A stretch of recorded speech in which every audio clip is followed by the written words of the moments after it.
Welcome to SS999 news. నేను ఆశ. విశాఖపట్నం గాజువాకలో వివివి యాజమాన్యుల నిర్లక్ష్యం రోడ్డున పడ్డ వేలాది మంది విద్యార్థులు. ఉక్కునగర్ విశాఖ విమలా విద్యాలయ యాజమాన్య నిర్లక్ష్యం వలన వేలాది మంది విద్యార్థులు రోడ్డున పడ్డారు. విశాఖ స్టీల్ ప్లాంట్ యాజమాన్యం సహకారంతో నడుస్తున్న విశాఖ విమలా విద్యాలయం అతి తక్కువ ఫీజులతో విద్యను అందిస్తుంది. ఈ ఏడాది మే నెలలో ఉక్కు యాజమాన్యం పాఠశాల యాజమాన్యం కుదుర్చుకున్న ఒప్పందం రద్దు అవ్వడంతో పాఠశాల యాజమాన్యంకు ఉక్కు యాజమాన్యం తిరిగి ఒప్పందం చేసుకోలేకపోవడంతో పాఠశాల యాజమాన్యం పాఠశాలను మూసివేసింది. దీంతో పాఠశాలలో చదువుతున్న విద్యార్థులు సుమారు 2100 మంది విద్యార్థుల భవిష్యత్తు అయోమయం పరిస్థితుల్లో పడింది. కనీసం పాఠశాల యాజమాన్యం ముందస్తు సమాచారం ఇవ్వకుండా పాఠశాల ప్రారంభం రోజు గురువారం ఉదయం విద్యార్థుల తల్లిదండ్రులకు పాఠశాల లేదని సమాచారం ఇవ్వడంతో పెద్ద సంఖ్యలో విద్యార్థులు తల్లిదండ్రుల పాఠశాల వద్దకు చేరుకుని ఆందోళన చేపట్టారు. ఇప్పటికే పాఠశాల యూనిఫామ్ పుస్తకాలు తీసుకున్నామని ఇప్పటికిప్పుడు పాఠశాల విద్యార్థులకు లేదు అని చెప్పడంతో ఆందోళన అయోమయం అయ్యామని తల్లిదండ్రులు ఆవేదన వ్యక్తం చేశారు. విద్యార్థుల దగ్గర అధిక ఫీజులు వసూలు చేసి జీతాలు తీసుకోండి అంటూ పాఠశాల ఉపాధ్యాయులకు యాజమాన్యం చెప్పడంతో గత 30 ఏళ్లుగా పాఠశాలలో ఉపాధ్యాయులుగా కొనసాగుతున్నామని ఇప్పటికిప్పుడు యాజమాన్యం ఇటువంటి నిర్ణయం తీసుకుంటే తమ భవిష్యత్తు ఏమవ్వాలని ఉపాధ్యాయులు ప్రశ్నిస్తూ ఆందోళనకు దిగారు.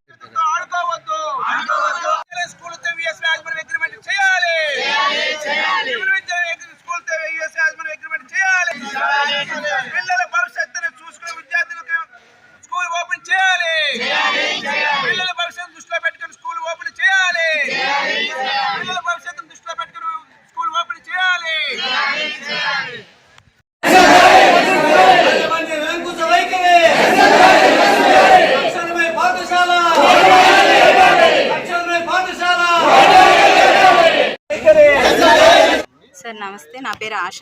మా పిల్లలిద్దరు ఇక్కడే చదువుతున్నారండి. బాబు ఏమో 6th, పాప 10th అండి ఈ ఇయర్. అయితే ఏంటంటే ఎప్పట్లాగే స్కూల్ ఉంటుంది కదా అని చెప్పేసి పాప రెడీ అయిపోయిందండి. రెడీ అయిపోయిన తర్వాత మెసేజ్ వచ్చింది, ఏమంటే స్కూల్ లేదని చెప్పి వచ్చింది. అది ఎప్పుడనేది కూడా ఇంకా మెసేజ్ ఇవ్వలేదండి, ఇంటిమేట్ చేయలేదు. స్కూల్ సెలవు అని మాత్రమే చెప్పారనమాట. ఎప్పుడంటే మేము ఇన్ఫామ్ చేస్తామని చెప్పారు. అయితే ఏమంటే సరే పాప అన్నది, అదేంటమ్మా అన్ని స్కూల్ ఓపెన్ చేశారు, మా స్కూల్ ఎందుకు ఓపెన్ చేయలేదు? లాస్ట్ ఇయర్ ఏమో ముందే కదా అయిపోయింది 10th, ఈసారి ఏంటి ఇలా లేట్ చేసేసారు? అసలే మాకు స్టేట్ సిలబస్ కాస్త సీరియస్ అయ్యింది, ఇప్పుడు చాలా టఫ్గా ఉంటుంది అనేసి పాప అంటుందండి. అయితే పాప చాలా టెన్షన్ పడిపోతుంది. ఎందువల్లమ్మా, ఏం కాదులే వెళ్ళి మాట్లాడదాం అని చెప్పేసి మేము 8కి వచ్చామండి. ఇక్కడికి 8కి వచ్చి ఇప్పుడు 12:30 ఇలా అవుతుంది. ఇక్కడే ఉన్నాం, ఇంక అప్పటి నుంచి ఇలా నుంచోనే ఉన్నామండి. ఎవరు మాకు ఎలాంటి సమాధానం చెప్పలేదండి. అయితే పాప ఈ ఇయర్ పిల్లలు 10th కదండి, చాలా ఇబ్బంది పడిపోతారు. ఇప్పటికి అనుకుంటు కానీ కొంచెం సిలబస్ అయినా స్టార్ట్ అవ్వాలి. అసలు సిలబసే స్టార్ట్ అవ్వకుండా స్కూలే ఓపెన్ చేయకుండా ఆల్ ఆఫ్ సడన్ ఇంకా స్కూల్ లేదు అని చెప్పేస్తే పిల్లల పరిస్థితి ఏంటండి? ఇప్పుడు ముందుకి భవిష్యత్తు ఇదవ్వాలంటే స్టార్టింగ్ మెట్ ఇదే కదా, 10th కదండి. అందులోకి స్కూల్ చాలా స్ట్రెంత్ఫుల్ అండి. అనుకుంటూ కానీ మంచి ర్యాంక్ ఉన్న స్టూడెంట్స్, మంచి ఎక్స్పీరియన్స్ టీచర్స్ ఉన్న స్కూల్ ఇది.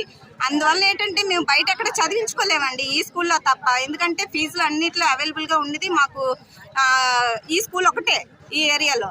ఏంటంటే అలాంటి ఈ స్కూలు ఇప్పుడు సడన్గా మేము తీయట్లేదు, మేము మూసేస్తున్నాం, మీ పిల్లలు ఎక్కడో జాయిన్ చేసుకుని మేము ఎలా జాయిన్ చేసుకుంటాం? ఇప్పుడు ఎక్కడైనా అడ్మిషన్స్ దొరుకుతాయా? దొరకవు కదండి. మరి మేము అందుకేనండి ఇంకా ఏదైతే అదే అయ్యింది. ఈరోజు ఏదైనా సరే, ఎంత కష్టమైనా ఎంత లేట్ అయినా సరే ఇక్కడే ఉందాము, మనకి ఏదో సమాధానం దొరికేదాకా కూడా ఇక్కడే ఉందాం అని చెప్పి మా పిల్లలు తీసుకొని ఇక్కడికే వచ్చేసానండి. నేను అప్పటి నుంచి 8 నుంచి ఉన్నాం, మేము పేరెంట్స్ చాలా మంది ఉన్నాం. 8 నుంచి కూడా ఇక్కడే ఉన్నామండి. ఆవిడ ఏంటి సరిగ్గా సమాధానం ఆవిడ చెప్పట్లేదు మాకు ఏమనేది కూడా. అంటే తెరుస్తాం అంటున్నారు, పైగా ఏమో ఇంకా అసలు క్లారిఫికేషన్ అనేది కూడా మాకు ఏమి ఇవ్వడం లేదా మేడము. సార్స్ కూడా చాలా బాధపడుతున్నారు. ఏంటమ్మా పిల్లలు భవిష్యత్తు ఇలాగా మీరు బాధపడకండి అని వాళ్ళు చెప్తున్నారు, కానీ వాళ్ళు కూడా సరైన ఇన్ఫర్మేషన్ అనేది ఏమీ లేదనే చెప్తున్నారు. అంటే మాకు ధైర్యం చెప్పడానికి వాళ్ళు చెప్తున్నారు, కానీ వాళ్ళకు కూడా కరెక్ట్ ఇన్ఫర్మేషన్ అనేది ఏం లేదు సార్. కానీ బుక్స్ అన్ని తీసేసుకున్నాం సార్. బుక్స్, యూనిఫామ్స్, షూస్ అన్ని తీసేసుకున్నాం సార్. ఇప్పుడు ఇంకా అంత కాస్ట్ పెట్టి ఎంత మేము అప్పసప్ప చేసి అవన్నీ కొని ఇప్పుడు అంతా చేసిన తర్వాత ఇప్పుడు సడన్ గా స్కూల్ లేదు అంటే వేరే స్కూల్లో ఈ బుక్స్ పనికిరావు. అలా అని ఇప్పుడు అడ్మిషన్ దొరకదు. ఎంత ఇబ్బంది పడిపోతున్నారంటే పిల్లలు చాలా. ఇప్పుడు ఏంటంటే 10th అనేసరికి పోటీగా ఉంటారు, నేను ముందు అన్నట్టు ఉంటారు. అది ఇలాంటి టైంలోని ఇలాగా పెట్టడం అనేది పాపం పిల్లలకి చాలా మానసికంగా కూడా చాలా బాధపడిపోతారండి వాళ్ళు. ఇంకా ఏమైపోయి మైండ్ సెట్ డిఫరెంట్ గా అయిపోయినా సరే ఇంకా అందులో ఆశ్చర్యం లేదండి. అప్పుడు ఎవరండి రెస్పాన్సిబిలిటీ వహిస్తారు? అది నేను అడుగుతున్నానండి. మేము అందుకే ఇంటి దగ్గర అన్ని పనులు వదులుకొని మరీ ఇక్కడికి వచ్చి ఉన్నామండి మేము. నాకు స్కూల్ లేదని తెలియదు సార్. 8 o'clock కల్లా మాకు స్కూల్ స్టార్ట్ అవుతుందని చెప్పి స్కూల్కి వచ్చేసాం సార్. స్కూల్కి వచ్చేస్తే టీచర్స్ అందరూ బయట ఉన్నారు, ఏమైందో తెలీదు. వెళ్ళి అడిగితే స్కూల్ క్లోజ్ చేస్తారంటమ్మా, ఎప్పుడు ఓపెన్ చేస్తారో తెలీదు అని అంటున్నారు సార్. ఏమైందో తెలియదు. ఇప్పుడు మాకు సిలబస్ చేంజ్ అయింది సార్. ఇప్పుడు సడన్గా మేము చదువుకోవాలంటే ఎలా చదువుకుంటాం సార్? ప్లస్ 10thలో వేరే స్కూల్కి కూడా చేంజ్ అవ్వలేం సార్. అది మా డాడీ స్టీల్ ప్లాంట్లోనే వర్క్ చేస్తారు సార్. 3-4 months నుంచి శాలరీ కూడా లేదు సార్. అలా అయినా ఇక్కడ కొంచెం తక్కువ కాస్ట్ అని చెప్పి 10th క్లాస్ అని చెప్పి నాకు ప్రతి బుక్స్, డ్రెస్ అన్నీ కొన్నారు సార్. అలాంటిది ఇప్పుడు సడన్గా స్కూల్ మూసేస్తున్నారంటే వేరే స్కూల్కి మేము వెళ్ళలేం సార్. అలాంటిది ఇప్పుడు మేము ఎలా చదువుకోవాలి సార్? 10th మాకు ఒక్క పీరియడ్ వేస్ట్ అయినా మొత్తం మాకు సిలబస్ పోతుంది సార్. అలాంటిది అసలు ఓపెన్ అవుతుందో లేదో కూడా తెలియదు అంటున్నారు. అలాంటిది మేము ఇప్పుడు అసలు ఏం ఫిక్స్ అవ్వాలో కూడా తెలియట్లేదు సార్. స్కూల్ ఓపెన్ చేస్తామని చెప్పే వరకు మేమైతే కదలం సార్. నైట్ వరకు అయినా ఉంటాం సార్. ఎందుకంటే ఇది మా భవిష్యత్తు గురించి కాబట్టి మేము ఏం చేయడానికైనా సిద్ధంగా ఉన్నాం సార్. అందరూ మాకు సపోర్ట్ చేయాలని నేను స్టూడెంట్స్ తరపు నుండి, టీచర్స్ తరపు నుండి కోరుకుంటున్నాను. ఏకపక్షంగా విమల విద్యాలయ స్కూల్ని మూసివేస్తున్నట్లు ప్రకటన చేశారు. దీన్ని తీవ్రంగా ఖండిస్తూ ఉన్నాను. 2100 మంది విద్యార్థులు ఇందులో చదువుకుంటూ ఉన్నారు. చాలా ప్రెస్టీజియస్, రాష్ట్రంలో మోడల్ స్కూల్ ఇది. ఎక్స్ట్రా కరికులం యాక్టివిటీస్ కూడా అనేకమైనటువంటివి ఉన్నాయి. ఒక్కొక్క విద్యార్థి 15,000 రూపాయల చొప్పున సగటున సంవత్సరానికి ఫీజు చెల్లిస్తూ ఉన్నారు. మిగిలినటువంటి ఖర్చు స్టీల్ ప్లాంట్ యాజమాన్యం భరిస్తూ ఉన్నది. గతంలో అయితే మొత్తంగా కూడా ప్రభుత్వం లాగానే ఉచితంగా విద్య అనేటువంటి బోధించేవాళ్ళు. ఈ సంవత్సరం అడ్మిషన్లు తీసుకున్నారు, పుస్తకాలు కొనుగోలు చేపించారు. ఈరోజు ప్రారంభించాల్సి వచ్చేసరికి స్కూల్ని ఈరోజు మూసేస్తున్నట్లు సీఎండీ ప్రకటించడం అనేటువంటి చాలా నిర్మార్గము. ఏడాదికి 26,000 కోట్ల రూపాయలు టర్నోవర్ వస్తూ ఉన్నది. దీనికి అయ్యేటటువంటి ఖర్చు ₹1,00,00,000. మేము ఈ ₹1,00,00,000 మేము ఇవ్వము అనేటువంటి తెగే చెవటం అనేటువంటి చాలా దుర్మార్గం కదండి. గతంలో కేంద్రీయ విద్యాలయం స్కూల్ని కూడా మూసివేయబోయారు. తీవ్రమైనటువంటి ప్రతిఘటనతో వెనక్కి వచ్చారు. ఇప్పుడు ఇక్కడ చదువుకునేటటువంటి పిల్లలందరూ కూడా ఈ స్టీల్ ప్లాంట్కి ఎవరైతే భూములు ఇచ్చారో, 24,000 ఎకరాల భూమి ఇచ్చారో వాళ్ళ యొక్క పిల్లలు చదువుకుంటూ ఉన్నారు. మరి అటువంటి పిల్లలు స్టీల్ ప్లాంట్ కోసం భూములు దారం చేసినటువంటి వాళ్ళకి చదువుకోవడానికి అవకాశం లేకుండా స్టీల్ ప్లాంట్ సీఎండీ చేస్తున్నారు. అందుకోసమే స్టీల్ ప్లాంట్ సీఎండీ యొక్క భవనాన్ని రేపు 5,000 మందితో ముట్టడిపోతున్నాం. రేపు ఉదయం 8 గంటలకే ప్రారంభంగా అవుతుంది. అటో ఇటో తెలుసుకోబోతూ ఉన్నాం. స్టీల్ ప్లాంట్ అమ్మేస్తున్నాడు, వచ్చిన దగ్గర నుంచి భూములు అమ్మేస్తూ పనిలో ఉన్నాడు, జీతాలు ఇవ్వటం లేదు సరిగ్గా, ఉన్న సదుపాయాలన్నింటినీ కోత పెట్టేస్తున్నాడు. మొత్తం స్టీల్ ప్లాంట్ని దివాలా దీపించేటటువంటి విధంగా ఇక్కడ ఉండేటటువంటి సీఎండీ కానీ, డిపార్ట్మెంట్ డైరెక్టర్ ఆఫ్ పర్సనల్ కానీ వీళ్ళిద్దరూ కలిసి ఈరోజు కేంద్ర ప్రభుత్వంతో కుమ్మక్కై ఈ విధంగా చేస్తూ ఉన్నారు. దీన్ని ఎంతవరకు సాగనీయమో అటో ఇటో తేల్చుకుంటాము. తీవ్రమైనటువంటి పరిణామాలు చవి చూడాల్సి వస్తుందనేటువంటిది స్టీల్ ప్లాంట్ సీఎండీకి టౌన్షిప్ కార్పొరేటర్గా హెచ్చరిక తెలియజేస్తూ ఉన్నారు. స్కూల్కి చెందిన ఒక టీచర్ అండి. గత 33 ఏళ్లుగా ఈ స్కూల్లో వర్క్ చేస్తున్నాను. మాకు సడన్గా రేపటి నుంచి రావద్దు అంటే మేము ఏమైపోవాలి? మా ఈరోజు అన్ని స్కూల్స్ తెరుచుకుంటున్నాయి. మేము అదే హోప్తో వచ్చాం. ఇంతమంది పిల్లలు ఇక్కడ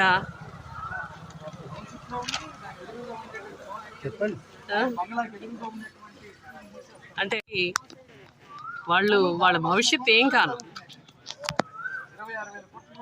ప్లాంట్ ఇంత దారుణమైన నిర్ణయం తీసుకోవడం చాలా ఘోరం. వాళ్ళు 31 వరకు ఉన్న MOUని రిన్యూ చేసుకోకుండా సడన్గా మేము రద్దు చేసుకుంటున్నాం అనడం, అసలు స్టార్టింగ్ నుండి వాళ్ళు పూర్తి ఫైనాన్స్ ఇస్తామని చెప్పి మమ్మల్ని అందరినీ ఇక్కడ అడ్మిట్ చేసుకున్నారు. ఇప్పుడు సడన్గా వాళ్ళు ఫైనాన్షియల్ బెనిఫిట్స్ వెనక్కి తీసుకుంటాము అంటే, సొంతంగా ఫీజులు కలెక్ట్ చేసుకొని ఆ జీతాలు ఇచ్చుకోవాలి అంటే ఈ యాజమాన్యానికి అవ్వదని వాళ్ళు చెప్పారు. అది కరెక్టే. ఇక్కడ చదివేదంతా కూడా బీపీఎల్ పిల్లలు,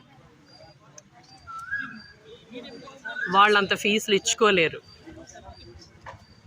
మరి ఇన్నేళ్ల సర్వీస్ తర్వాత మాకు వచ్చే జీతాలు చూసి ఇంత జీతాలు వస్తాయి అంత జీతాలు వస్తాయి అంటే ఎలా అవుతుంది? ఇప్పుడు స్టార్టింగ్ సాఫ్ట్వేర్ వాళ్ళకే మీకు తెలుసు, తెలియదు ఏముంది. మా దగ్గర చదువుకునే పిల్లలే మాకన్నా తెచ్చుకుంటున్నారు. అలాంటప్పుడు మా జీతాలు ఇంత చాలా ఎక్కువ. ప్లాంట్లో ఇంతమంది వర్కర్స్ స్టాఫ్ ఉంది, 15,000 పైన ఉంది అంటున్నారు. 50 రెగ్యులర్ స్టాఫ్ వాళ్ళకి బరువా అండి? స్కూల్కి ఉన్న అనుబంధం నాకు 10 సంవత్సరాలు బట్టి అనుబంధం ఉంది. ఎలిమినికా నుంచి పేదవాళ్ళ పిల్లలందరినీ కూడా జాయిన్ చేసి ఈరోజు 10th క్లాస్ ఎపిసోడ్లు అయ్యారు. ఈరోజు స్కూలు బంద్ అని అంటున్నారు. ఏమైందో తెలియదు. స్కూల్ తీసుకొచ్చిన పిల్లలే స్కూలు సెలవు బంద్ అయ్యా, స్కూల్లో తెరవడం ఇక్కడి నుంచి క్లోజ్ చేస్తుందని చెప్పారు. ఇక్కడ నుంచి మా భవిష్యత్తు, మా పిల్లలు ఏమైపోతారో చాలా బాధగా ఉంది. ఎందుకంటే పిల్లలందరూ మా ఫస్ట్ క్లాస్ నుంచి యూకేజీ కాడి నుంచి ఇదే స్కూల్లో చదివిస్తున్నాం. ఈరోజు 10th వచ్చారు పిల్లలు. అలాగే మా ఊర్లో పొల్యూషన్ వల్ల ఫీజులు ఎక్కువ కట్టుకోక ప్రైవేట్ స్కూల్లో చదివించుకున్న స్తోమత లేక మేము సుమారు ఒక 250 మంది ఆటో డ్రైవర్లు ఉన్న మా కమిటీ కూడా ఉన్నది. ఈ స్కూల్లోనే చదివించుకుని మా పిల్లలు కూడా ఇదే స్కూల్లో చదివించుకుని ఇప్పుడు సడన్గా 10th వచ్చారు పిల్లలు. పాప ఎత్తుకొచ్చిన బాబు 10th వచ్చాడు. మా పరిస్థితి, మా లైఫ్ ఏమైపోతుందో తెలీదు. ఒక్కడి నుంచి ప్రభుత్వం కూడా బస్సులు వేసి మీ ఆటో వర్క్స్ లేదు, రోడ్డు మీద మాకు వ్యవసాయం కూడా లేదు. స్టీల్ ప్లాంట్ వచ్చి మాకు భూములు మా తాతగారి నుంచి అంతా స్టీల్ ప్లాంట్లు తీసుకున్నారు. ఈ రోజు అంతా అయిపోయింది. మా కనీసం పిల్లల మీద పెట్టుకొని బయటకు కష్టపడితే మాకు వచ్చింది 10,000 రూపాయలు. ఆటో పొద్దుల్లా కష్టపడితే 200-300 వస్తుంది. ఇది అలాగా ఫీజులు కట్టుకొని ఈరోజు స్థాయి చదువుకుని అనుభవం మాకు ఈ పురస్కారం లేకుండా పోతుంది. స్కూల్గా మేము యూకేజీ కానీ స్కూల్లో మాకు అనుభవం ఉంది. ఈ రోజు నా పిల్లలకి మా అలాంటి పిల్లలు చాలా మంది పేదవాళ్ళ పిల్లలు ఉన్నారు, ఆటో వాళ్ళ పిల్లలు ఉన్నారు, స్కూల్ పని చేసుకున్న పిల్లలు ఉన్నారు, స్టీల్ ప్లాంట్లో లేబర్ కాంట్రాక్ట్ పిల్లలు కూడా ఉన్నారు. ఆటోకి నెల రాబడికి ఆటో ఫీజు ఇచ్చేయాలని పిల్లలు కూడా చాలా మంది ఉన్నారు సార్. నా భవిష్యత్తు నా పిల్లలకి ఎలాగైపోతుంది, పేద పిల్లలకి అలా అవ్వకూడదు అని ప్రతి ఒక్కరు ఫీజు ఇచ్చిన ఇవ్వకపోయినా స్కూల్కి వచ్చి హెచ్ఎం టీచర్తో మాట్లాడి అయ్యని ఫీజు కట్టకపోయినా సరే మేడం పలానా పిల్లలు వెళ్ళటోళ్ళండి, ఒకరోజు లేట్ అయినా ఫీజు కట్టిపిచ్చేస్తాను మేడం, నాది బాధ్యత అని 10 సంవత్సరాలు బట్టి స్కూల్కి అనుభవం ఉంది. సడన్గా వచ్చి స్కూల్ రెడ్డి తెరమని అన్నారు. చాలా బాధాకరంగా ఉంది సార్. ఎందుకంటే పిల్లలు ఏమైపోతారో తెలియదు. 10 సంవత్సరాలు బట్టి స్కూల్కి అనుబంధం పడుతున్నాయి. ఈ రోజు నా పాప 8th క్లాస్ నా కొడుకు 10th వచ్చాడు. ఏమైపోతుంది, చాలా బాధాకరం ఉంది. రోడ్డు మీదకి వెళ్తే పరిస్థితి ఇలాగ ఉంది. ఎవరికి చెప్పుకోలేకపోతున్నాం సార్ మా పరిస్థితి. అలాగే దయచేసి స్టీల్ ప్లాంట్ కూడా మాకు భూములు పోయాయి, అసలు ఏ పరిష్కారం కూడా మా తాతల గారి నుంచి అంతా అయిపోయింది. మాకు అయితే ఏమి లేదు, పిల్లలకే మా పరిష్కారం. ఈరోజు ఇదే స్కూల్లో చదివించుకుందామంటే ఇంతవరకు చదివించాను సార్. 10th రాబడికి వెళ్ళి స్కూల్ బంద్ అంటే ఏమైపోతుంది సార్? దాని కలిసి ఏదో చూసి మా స్టీల్ ప్లాంట్ మాకు తరాలని ప్రతి ఆటో డ్రైవర్లు పిల్లలు, అందరి పిల్లలు, పేదవాళ్ళ పిల్లలు కూడా సుమారు ఇప్పుడు పిల్లలు ఒక 20 మంది జాయిన్ చేశాను. ఈ సంవత్సరం బుక్స్లు కూడా కొనిపించాను. పేరెంట్స్ కూడా నా మీద పడిపోతారు. ఏరే స్కూల్లోనైతే మేము ఫీజులు కట్టుకోవాలని, చదివించుకోవాలని, స్కూల్లోనైతే ఫీజులు అన్ని స్టడీ బాగుంటుంది. పెద్దలు చదివి పెద్ద ప్రైజులు అయ్యారు, ఆఫీసర్లు అయ్యారు. స్కూల్లో అనుభవం ఉందని ప్రతి వాళ్ళు చెప్పి జాయిన్ చేశాను సార్. నేను ఆటో డ్రైవర్ సార్. స్కూల్ 5 సంవత్సరాలు ప్రిన్సిపల్ మారిపోయినా కూడా ఈ స్కూల్ నాకు అంత అనుభవం ఉంది సార్. అలా జాయిన్ చేసి పిల్లవాళ్ళు ఈ స్థాయి తీసుకొచ్చాను. రేపు పొద్దున్న నేను మొఖం ఎత్తుకోలేకపోతున్నాను. ఇలా అనగల వెంటనే పరిగెట్టి వచ్చాను. ఏమైంది, విట్టుదా నిజమా ఏంటని రాజకీయమైన చూసాను. రాజకీయం దీనికి సంబంధం లేదు.